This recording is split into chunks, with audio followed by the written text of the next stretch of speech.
The armor was forged in the fire of 1,000 billable hours, polished to a blinding sheen by precedent and procedure, sealed tight with the cold lacquer of professional distance.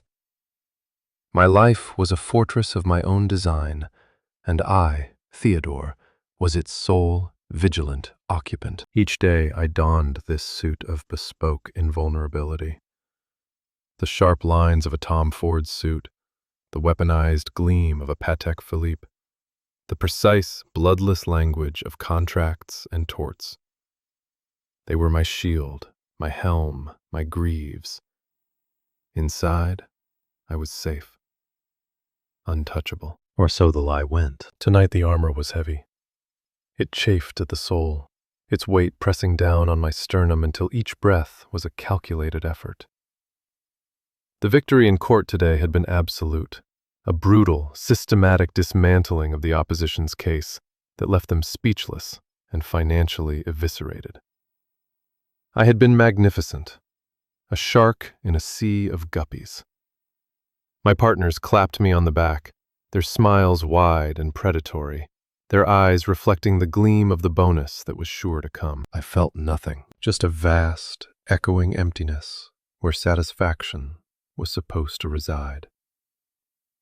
The silence in my penthouse was louder than the city 28 floors below. It was a pressurized void, a vacuum that threatened to pull the very marrow from my bones. I stalked from the floor-to-ceiling windows to the marble island in the kitchen, the click of my leather-soled shoes the only percussion in the funereal quiet. I needed noise. Not the manufactured cheer of a high-end restaurant or the cloying press of bodies in a trendy lounge. I needed something anonymous, something real. A place where Theodore the Barracuda did not exist, where the armor could be, for a moment, set aside. I loosened my tie, the silk hissing in protest. The knot was a hangman's noose I tied for myself every morning. I walked. I didn't take a car. I wanted the friction of the pavement against my expensive shoes, the impersonal jostle of the evening crowds. The city air was thick with exhaust and indifference, a perfect cloak. I turned down a street I didn't recognize, then another. The towers of glass and steel gave way to brick and iron fire escapes. The names on the awnings became simpler, the light from within softer, warmer. And there it was, a small, unassuming bar, tucked between a shuttered bookstore and a laundromat. The sign was just a single word carved into a piece of weathered wood. The Still. No neon, no flashing lights, just a soft amber glow spilling from a single clean window. It looked like a place that had forgotten time, or perhaps time had forgotten it. It was perfect. The door opened with a soft chime, a sound from another era. The inside smelled of old wood, lemon polish, and whiskey. A long, dark mahogany bar ran the length of the room, its surface worn smooth by a century of elbows and glasses. The light was low, cast by shaded lamps that made pools of gold in the quiet gloom. There were a handful of patrons, solitary figures nursing their drinks, lost in their own worlds. No one looked up. This is it. Anonymity. I slid onto a stool at the far end of the bar, the worn leather cool against my trousers. I kept my coat on, another layer of armor. He was wiping down the counter with a clean white cloth, his movements economical and unhurried. He moved with a kind of quiet grace, a solid presence that seemed to anchor the entire room. He wasn't a mixologist performing for a crowd. He was a craftsman at his bench. He wore a simple dark gray sweater, the wool slightly fuzzed at the cuffs, and dark jeans. His hair was the color of dark honey, a little too long, falling over his brow as he worked. He didn't seem to notice me, and for that I was grateful. I could observe, analyze.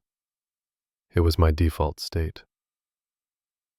He was tall, with a lean strength to his frame, broad shoulders, but not in the sculpted, gym-perfect way of the men in my world. His was a functional strength, the kind that came from lifting crates and wrestling barrels.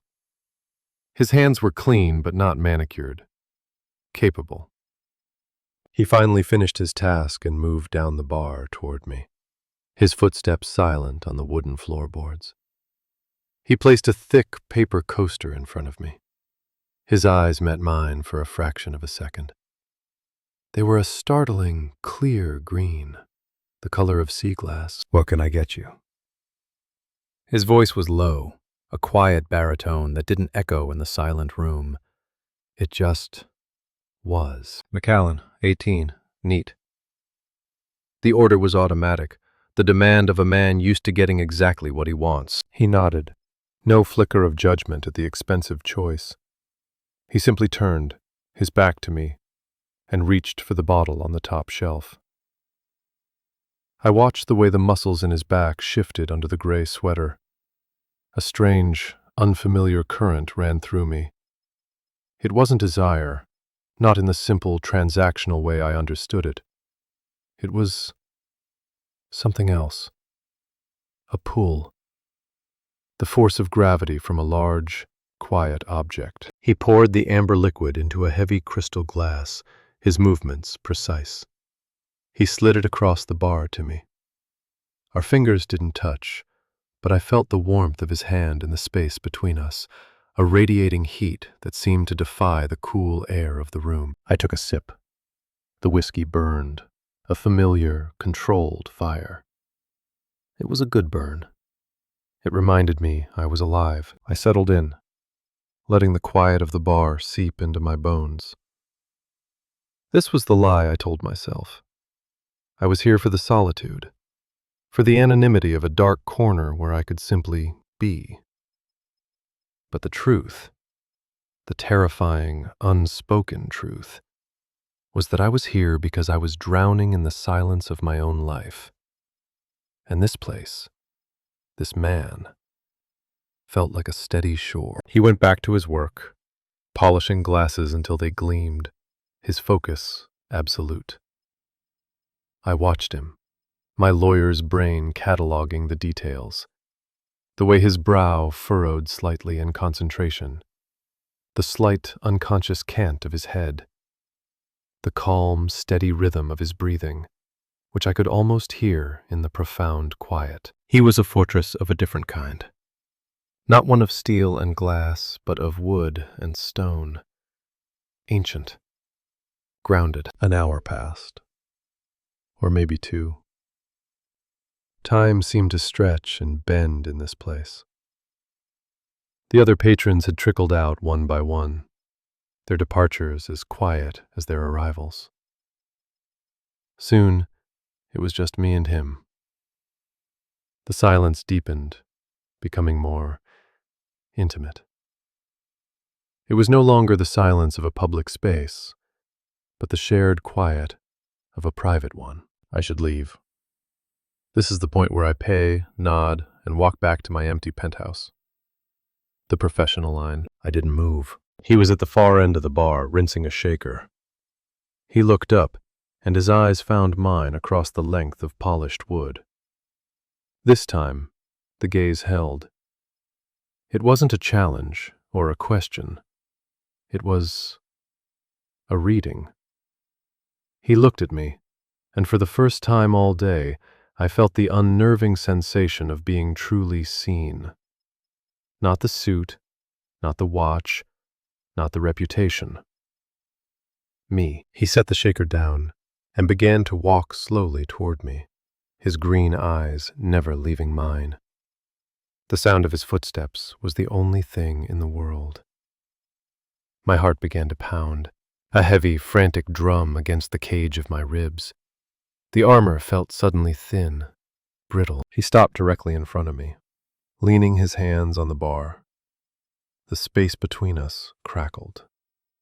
I could smell the faint, clean scent of soap from his skin, mingled with the woody aroma of the bar. He tilted his head, a small, curious motion. A flicker of something crossed his face. Recognition. I remember you. he said, his voice a low murmur that seemed to vibrate in my chest. The boundary shattered. The words hung in the air, dismantling my carefully constructed anonymity with 3 simple syllables. My fortress, which had withstood corporate takeovers and hostile depositions, was breached by a quiet man with sea-glass eyes. Panic, cold and sharp, pierced through the whiskey's warmth. My mind, my greatest weapon, went into overdrive. It raced through databases of faces, names, and contexts. Law school? A past case? A rival firm? Nothing. His face was a blank slate in my memory. Yet he looked at me with such calm certainty. He sees me. He knows me. The thought was both terrifying and, in a way I couldn't yet admit, thrilling. I don't think so, I said. My voice was tight, the professional mask snapping back into place. It was a dismissal, a closing argument. Case closed. He didn't flinch. He didn't look away. He just held my gaze, and a small, sad smile touched the corner of his mouth. It wasn't a smirk. It was something gentler, wiser. Theodore Hayes, he said. Not a question, a statement of fact. My name, spoken in his low voice, sounded foreign. It sounded like the name of a boy, not the moniker of a legal predator. The sound of it stripped away the title, the firm, the reputation. It left me bare. My hands tightened around my glass. The crystal was cold, grounding. Who are you? Liam, he said simply. We were in a summer arts program together, before high school. You were sketching the whole time. Barely spoke a word to anyone. The memory surfaced slowly, like a waterlogged piece of wood rising from the depths of a lake. A dusty community center classroom, the smell of turpentine and clay. A gangly, quiet boy with a sketchbook, hiding in the corner, drawing buildings with obsessive, perfect lines. And another boy, one with bright, curious eyes and paint-smeared hands, who had tried to talk to him once or twice and been met with a wall of shy silence. It was me. And it was him. I drew buildings, I stated, the memory solidifying into a fact I could process. You were brilliant at it, Liam said, his voice soft, without artifice. The perspective was perfect. You saw all the angles. He remembers. He remembers not the lawyer, not the shark, but the quiet, lonely boy. A version of myself I had buried under 20 years of ambition and steel. The armor cracked, a fissure running right through its core. I had no protocol for this, no precedent. My internal chaos was a storm of conflicting impulses. Flee, defend, interrogate. But underneath it all, a strange, treacherous feeling. Relief. He saw the conflict in my face. He straightened up, breaking the intensity of the moment, and turned to lock the front door. The sound of the deadbolt sliding home was deafeningly final. It was a punctuation mark. The end of the outside world, the beginning of this. My heart hammered against my ribs. I am locked in a bar with a man who sees through me. He didn't turn back to me immediately. He switched off the main overhead lights, leaving only the soft, individual lamps on the bar. The room shrank, the shadows deepening around us, creating an island of warm, amber light where we stood. The space became a containment unit, holding just the two of us and the pressurized silence. Closing time, he said, his back still to me. But he made no move to ask me to leave. He made no move to take my glass. The unspoken invitation hung in the air. Stay. This was the moment of choice. I could stand up, place enough cash on the bar to cover the drink and a generous tip, and walk out. I could retreat to my fortress, repair the breach, and forget this ever happened. It was the logical, self-preservational thing to do, but my body felt impossibly heavy, anchored to the stool by a force I didn't understand. It was gravity. The pull of this quiet, steady man who remembered the boy I used to be. He turned around and leaned against the back bar, crossing his arms over his chest. He wasn't looking at me with expectation, but with a kind of patient stillness, as if he would wait all night. "You look tired, Theodore," he said. The observation was so simple, so direct. It wasn't pity. It was a statement of fact, delivered with a quiet empathy that bypassed all my defenses. In my world, exhaustion was a weakness you never admitted, a flaw to be concealed at all costs. My partners saw my long hours as a sign of strength, of dedication. My clients saw my relentless energy as a mark of a winner. No one, not once, had ever just looked at me and acknowledged the profound, soul-deep weariness that defined my existence. "I'm fine," I lied.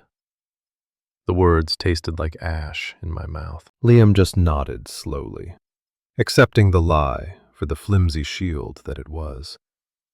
He didn't challenge it. He didn't need to. We both knew the truth. He pushed himself off the back bar and moved with that same unhurried grace. He took a bottle of water and a clean glass, set them down beside my whiskey. Then he came around from behind the bar. My entire body tensed.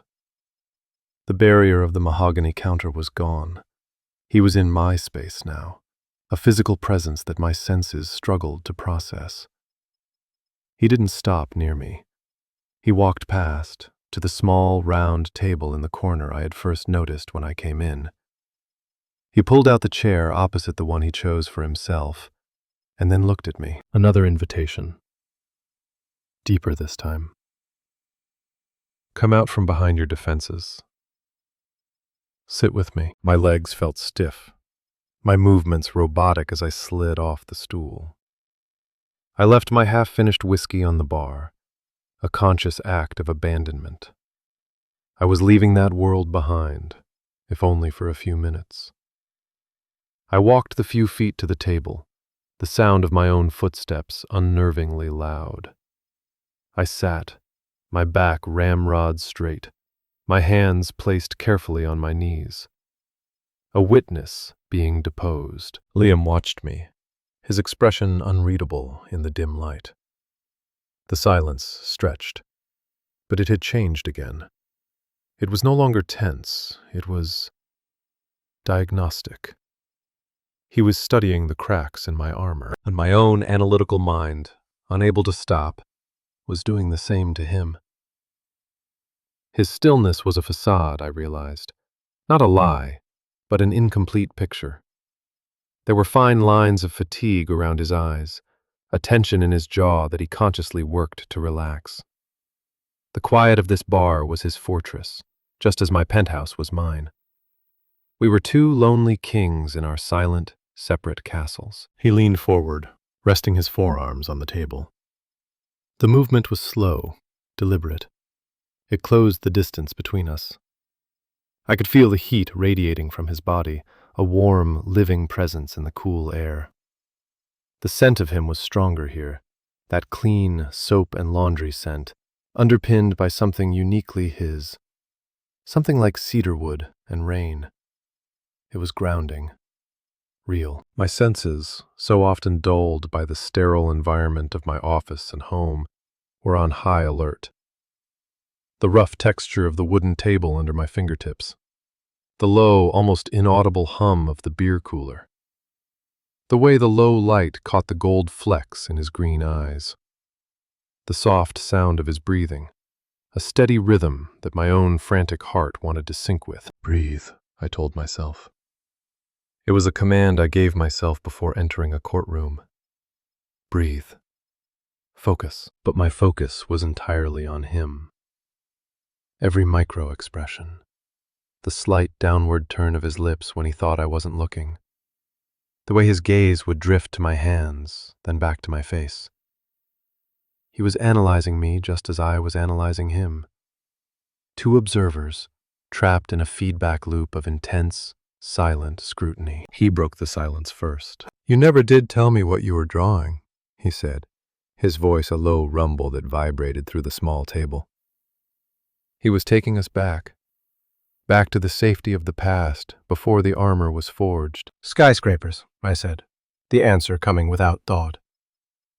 "Cities that didn't exist, and now you work in them," he stated. "The real ones." "I dismantle them," I corrected, the words coming out colder than I intended. "Or I defend the people who build them on the ashes of other people's dreams." The bitterness in my own voice surprised me. I had never articulated that thought before, not even to myself. It was a truth I kept locked in the deepest vault. Liam's gaze softened. He wasn't judging me. He was understanding. "That sounds heavy." Heavy, yes. It was a weight, a pressure that was slowly crushing me. I felt a sudden, desperate urge to tell him everything, to unburden myself. The urge was so strong it was a physical thing, a pressure building in my chest, seeking release. I fought it down.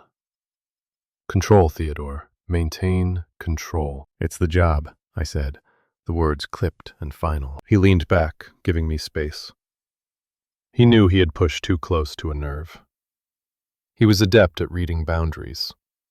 He probably had to be in this line of work. He ran a confessional of sorts, a place where people came to unload their burdens for the price of a drink. But this felt different. I wasn't a customer anymore. I was something else. I didn't have a name for it. We sat in silence again.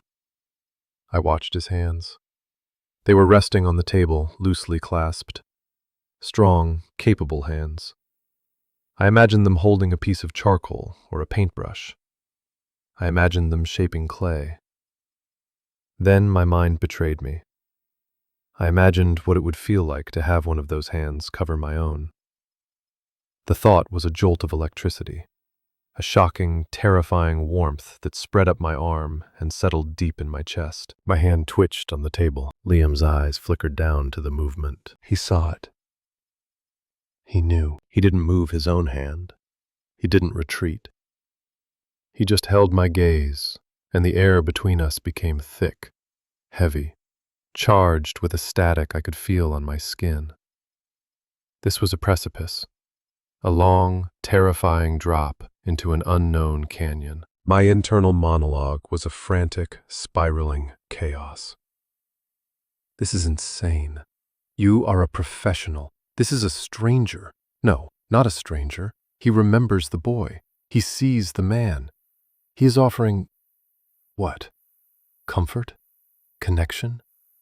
A momentary reprieve from the crushing weight? You feel this too, don't you?" The question was a silent scream in my mind directed at him. This pull, this insane magnetic force that is holding me in this chair, that is making it impossible to breathe. As if in answer, he slowly, deliberately, unclasped his hands. He laid them flat on the table, palms down. It was a gesture of openness, an offering, a surrender. He was waiting for me. The choice was mine. My own hand felt like it was carved from lead. To move it the few inches across the wooden surface felt like an impossible journey. It would mean crossing a line I had spent my entire adult life fortifying. The professional line, the personal line, the line between being in control and falling apart. His gaze was unwavering. It was a lighthouse in the storm of my thoughts. Steady. Safe. Just breathe. I watched, as if from a great distance, as my hand lifted from my lap. It trembled slightly. I had commanded armies of paralegals, stared down hostile judges, and broken witnesses on the stand without a flicker of nerves. But this small movement, This simple act of reaching across a table felt like the most terrifying, most significant act of my life. Our fingers brushed. The contact was a lightning strike. A current of pure, unadulterated heat shot through me, stunning my racing thoughts into silence. It wasn't a sexual charge. It was something more fundamental. It was the shock of human connection after years of self-imposed isolation. The friction of skin against skin. The simple, profound reality of another person's warmth. I flinched. My instinct to retreat, to pull back into the safety of my fortress, screaming at me. But Liam's hand moved, turning palm up, his fingers gently closing around mine. It wasn't a grip of possession. It was a grip of anchoring. A firm, grounding pressure that said, "I am here. You are not falling alone." My breath hitched.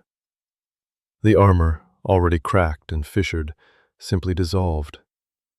It turned to dust and blew away, leaving me exposed, vulnerable, and shaking in the quiet amber light of the bar. My gaze fell to our joined hands on the table.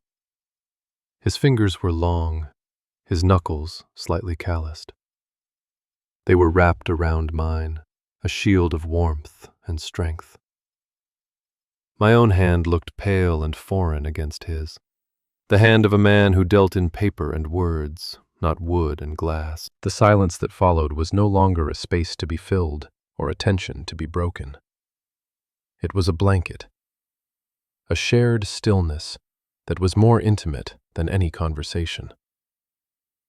In that quiet, with his hand holding mine, the roaring emptiness inside me finally began to subside.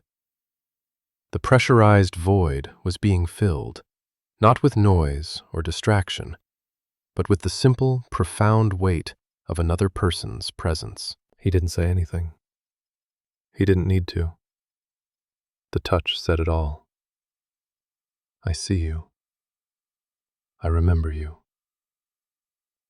You are safe here. I looked up from our hands to his face. The analytical mask was gone from his features, too. In its place was a raw, open vulnerability that mirrored my own. I saw the fatigue in his eyes more clearly now, but I also saw something else. A deep, abiding loneliness that he had learned to wear as comfortably as his old gray sweater. We were not so different, the lawyer and the barman. Two men in self-made fortresses who had just discovered that the gate to the other's castle was unlocked. It was in this moment that the roles began to reverse. The sight of that profound loneliness in his eyes triggered something in me, an instinct I thought had atrophied long ago. It wasn't the instinct to litigate or dominate. It was the instinct to protect. He had seen my exhaustion, and now I was seeing his. He had offered me a safe harbor, and now I felt a desperate, overwhelming need to offer him the same. My world was built on transactions, on quid pro quo. But this was different. This was a pull toward equilibrium, a balancing of shared burdens. "You're alone here," I said. It wasn't a question. It was a realization, spoken aloud. The quiet of the bar, which I had first coveted for my own anonymity, was his constant companion. Liam's thumb stroked the back of my hand, a slow, soothing motion that sent another wave of warmth through me. He gave a small, almost imperceptible nod. "Most nights," he confirmed, his voice low and rough with an emotion he kept carefully contained. The quiet pays the bills. The dry, internal irony he possessed was a language I understood. It was the humor of the resigned, the gallows wit of the lonely. He was making light of a weight that was clearly as heavy as my own. "My silence is expensive," I countered, the words coming out before I could stop them. "It costs me everything else." The confession hung in the air between us, as stark and undeniable as our joined hands. It was the truest thing I had said to anyone in years. He didn't offer platitudes. He didn't say it would be okay. He just tightened his grip slightly, a physical affirmation. I hear you. The story began to spill out of him then, not in a rush, but in quiet, carefully chosen fragments. He talked about taking over the bar from his grandfather, about the dream it had once been, and the quiet, solitary reality it had become.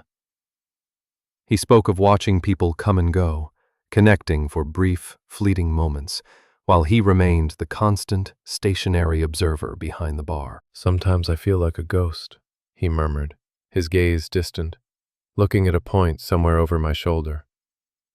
Just a part of the scenery. People talk at me or through me, but they don't really see me. The irony was a physical blow. He was the one who had seen me, truly seen me, for the first time in decades. Yet he felt invisible. The protective instinct inside me solidified, hardening from a vague impulse into a concrete need. I wanted to erase that look from his face. I wanted to stand between him and the loneliness that haunted this beautiful, quiet room.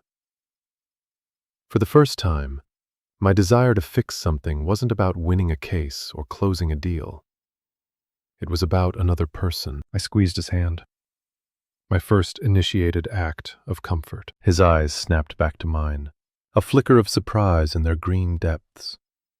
He had been the caregiver, the anchor. He wasn't used to the roles being reversed. I see you, Liam, I said, and my voice was fierce with a conviction that startled even me. I see you. A shudder went through him, a tremor of emotion he couldn't suppress. He broke eye contact, looking down at our hands again, as if to reassure himself that this was real. The strong, steady barman, the quiet fortress, was showing me his own cracks. He had his own armor, and it was made of patient listening and unassuming service. And I had just found the seam. We sat like that for a long time, the narrative having shifted. I was no longer the client, the customer, the man in need of saving. We were just two men, holding hands across a small wooden table in the dead of night, bearing witness to each other's hidden wounds. The energy in the room had changed. The static electricity had discharged, replaced by a steady, low-burning heat. The peril of the fall was gone, replaced by the solid ground of a shared reality. But the threshold was still there. The moment had been reached, the vulnerability exposed. But what came next? Where did we go from here? The old rules were gone, and we were in uncharted territory without a map. I could feel him wrestling with the same question. A tension was creeping back into his jaw, a subtle tightening of his muscles.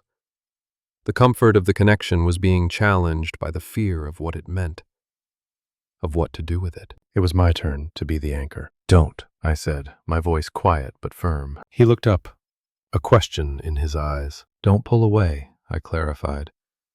Don't retreat back behind the bar.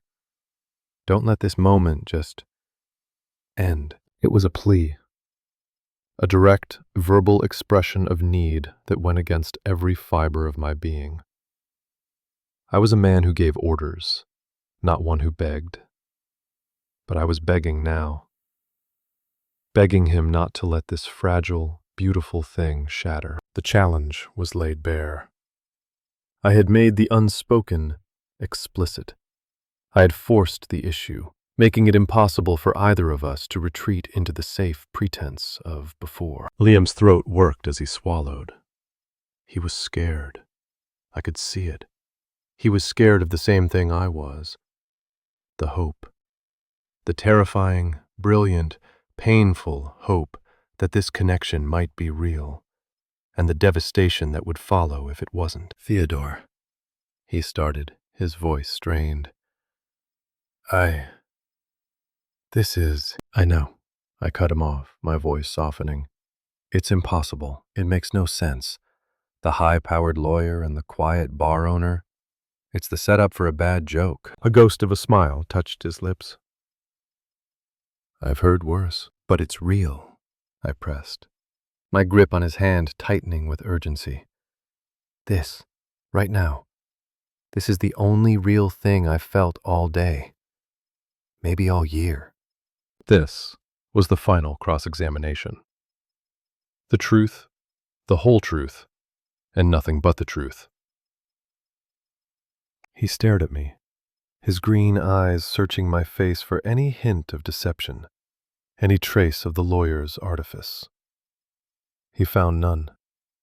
There was nothing left but the raw, unshielded man, the boy who drew buildings in a dusty classroom. The internal battle was visible on his face.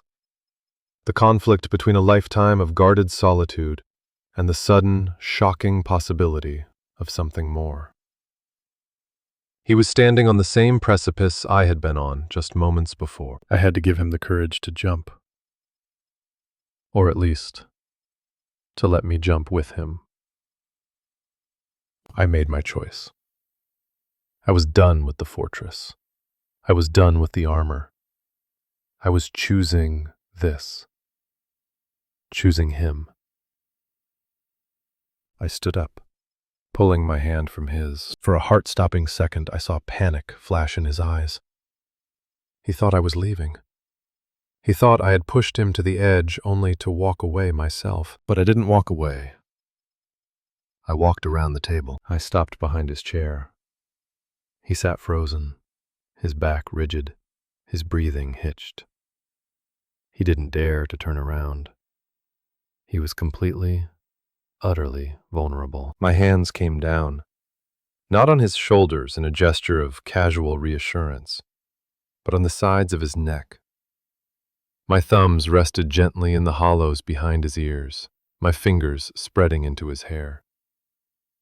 His hair was softer than I imagined. He let out a shuddering breath, and his head fell forward slightly. A gesture of complete and total surrender.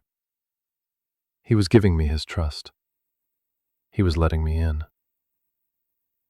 I leaned down, my lips close to his ear. The heat between us was immense. "I'm not leaving, Liam," I whispered, the words a vow. "I am so tired of being alone. And I think you are too." That was it. The final truth. The dismantling of the lie we had both been living.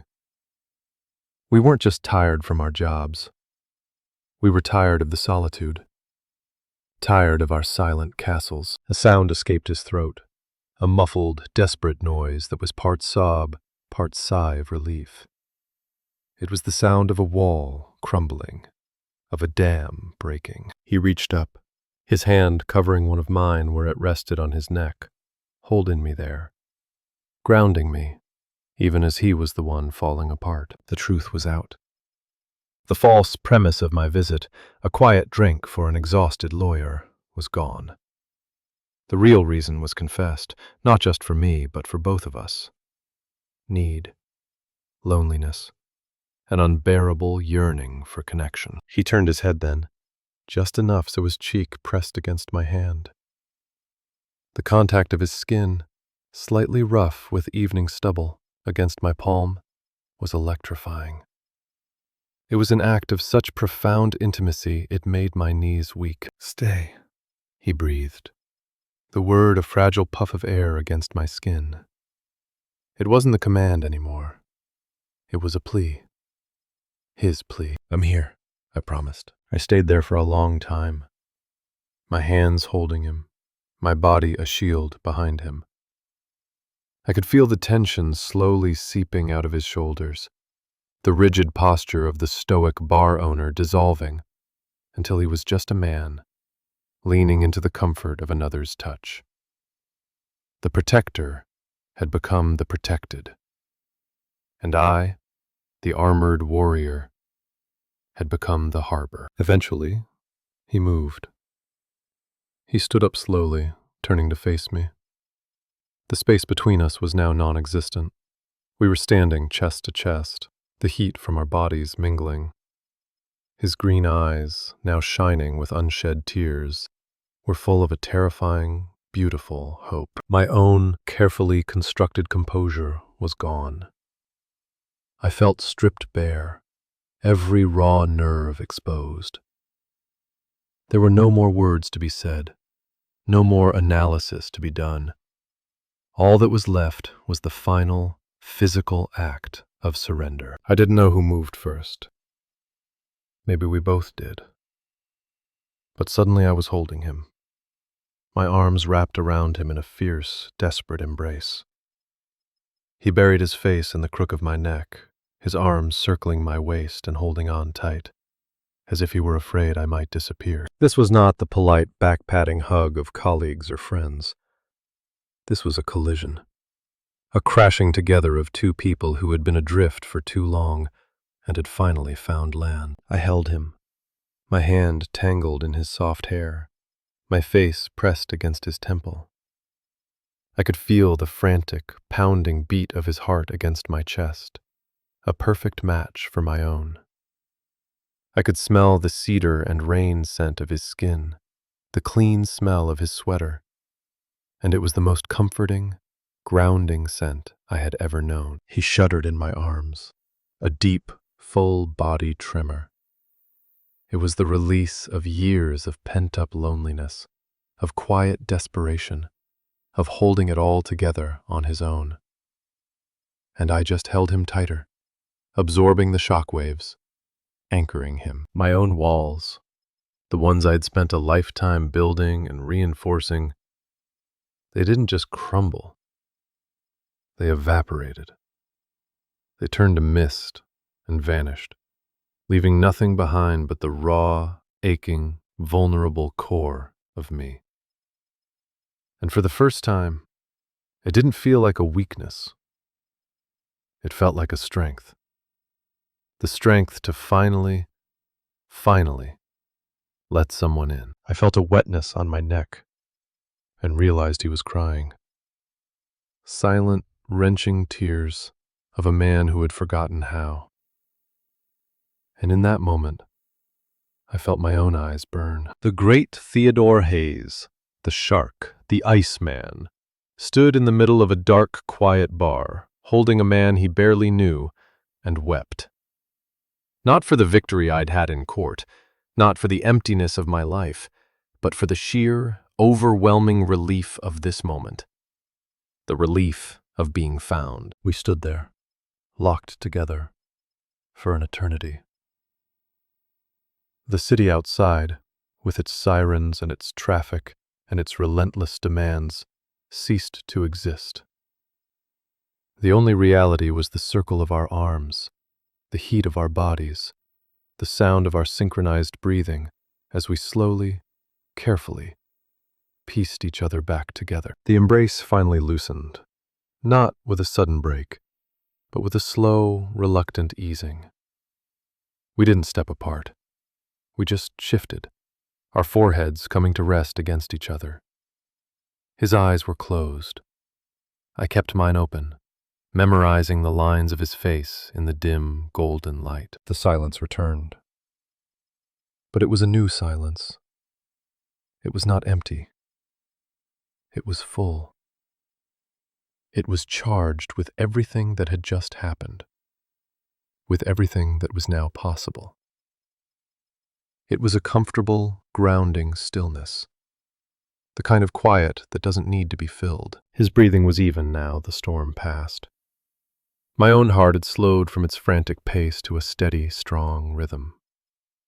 We just stood there, breathing each other in, existing in this new state of quiet understanding. Liam opened his eyes. The green was clear, washed clean by the tears. He looked at me, and there was no fear left, only a kind of wonder and acceptance. He raised a hand, his movements slow, and gently touched my cheek. His thumb brushed away the damp track of a tear I hadn't realized had fallen. The touch was feather-light, but it grounded me more than anything ever had. "Okay," he whispered. It was a single word, but it contained a universe of meaning. Okay, this is real. Okay, we can do this. Okay, I'm not scared anymore. Okay, I whispered back. My own promise. My own pact. He gave me a small, true smile. The first one I had seen all night. It transformed his face, chasing away the last of the shadows. He finally took a step back, breaking the physical contact, but not the connection. The space between us was no longer a chasm, but a shared atmosphere. He walked back behind the bar, and for a terrifying second the old fear returned. The fear that he would retreat, that the roles would snap back into place. But he didn't start cleaning. He didn't count the register. He took down 2 new glasses, clean and heavy. He reached not for the expensive Macallan, but for a simple, unpretentious bottle of bourbon from the well. He poured 2 fingers into each glass. He slid one across the bar to me. Then he came around and sat on the stool next to mine. He raised his glass, not for a toast, but in a simple gesture of communion. I picked up my own glass, my hand steady now. We clinked them together, the sound a clear, soft chime in the quiet room. The sound of a new beginning. We drank. The bourbon was simple, warm, and honest. It was the furthest thing from the calculated fire of the Scotch. It tasted of the earth, of wood and grain and time. We didn't speak. We sat side by side, nursing our drinks, watching the way the light played on the dark wood of the bar. The quiet was profound, a shared space of healing and rest. The future was a blank page, an unwritten contract with terms yet to be negotiated. There were 1,000 questions, 1,000 potential complications. Our worlds were orbits in different solar systems, but none of that mattered right now. What mattered was the solid presence of him next to me, the warmth radiating from his arm so close to mine, the shared rhythm of our breathing, the unspoken pact that hung in the air. We figure this out together. He finished his drink and set the glass down with a soft click. He looked at me, a silent question in his eyes. It was late. The night was almost over. I set my own glass down. I made no move to get my coat. I made no move to leave. I just met his gaze and held it. A slow understanding dawned on his face, followed by that same small, true smile. He nodded. A single, decisive movement. He stood, walked to a small door behind the bar I hadn't noticed before, and disappeared through it. I heard the sound of a lock turning. He was locking up from the inside. A moment later he returned, holding a worn, dark blue blanket. He didn't say a word. He just walked over to one of the comfortable-looking leather booths against the far wall, spread the blanket over the seat, and then looked at me. It was the final invitation of the night.